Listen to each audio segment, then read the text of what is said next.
Hi everyone, in this video I'm going to talk about another JavaScript function which is also very important when we are dealing with data across different applications or when we are dealing with data to and fro from let's say client side to server side or server side to client side.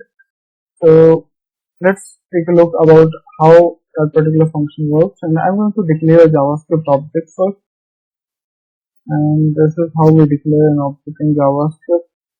First of all, I need to assign certain parameters to this object. Let me declare few of them.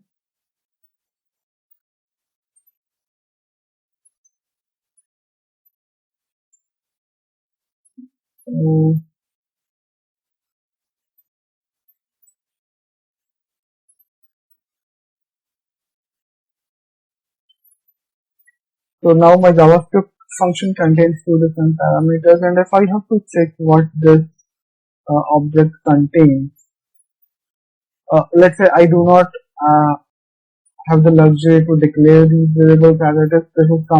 This data is coming from somewhere else, and I want to check what exactly this object contains. So I can simply pass that object in this alert, and if I click on it, I simply get it as object, which doesn't make much sense to me because I won't be able to see the data. I just know that okay, this is of type object, but not at all useful because I can't see the data.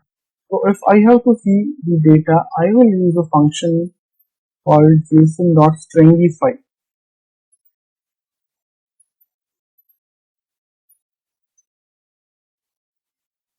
And if I run it now, I am able to see the data in key value pairs, fruit and mango, car and hello.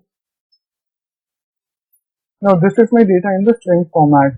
What if after receiving the data in the string format, I want to pass it back to the object format? How can I do that? So let me first save this information in another variable.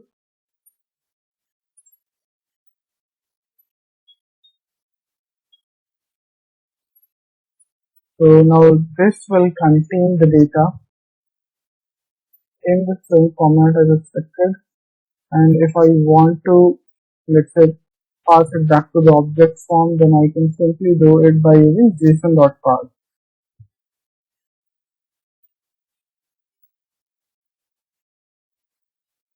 Let's see if it is working fine or not. If I click on run now, so this is the expected result for the first alert, wherein I should be receiving a string, and if I click on OK again, I am receiving this in the object format again, because first I am doing stringify to see what my object contains, and let's say I already have a string, I declared a string, now I want to convert that to an object.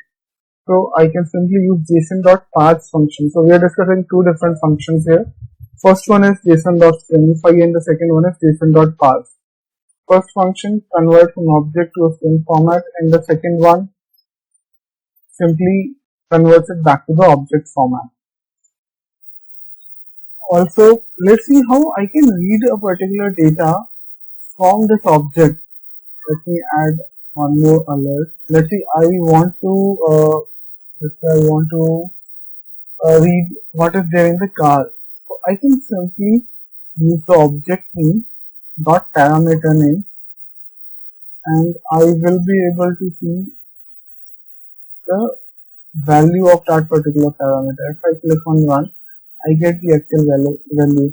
And the most common use cases of using JSON.parse and JSON.stringify is when we are dealing with integrations wherein we are getting data in the JSON format from the request. So by default it is in the object format, and if I have to read that data, I will be doing object name dot parameter name. Let's say I am getting incident data in one of my integrations, and I have to read the short description from that data. So the object which I am receiving my data in, object name dot short description, will give me the short description from that JSON object. And the other use case could be when you are sending data back from your script include to your client script, wherein you are making use of glide Ajax, and you want to send an object back to your client script. So you do not have, as of today, we do not have the luxury to send directly an object from script include to the client script. So what we do is we convert that object to a string using JSON.stringify, and then we send that object to client side. So these are the two most common use cases of JSON.stringify and JSON.parse. So thank you for watching.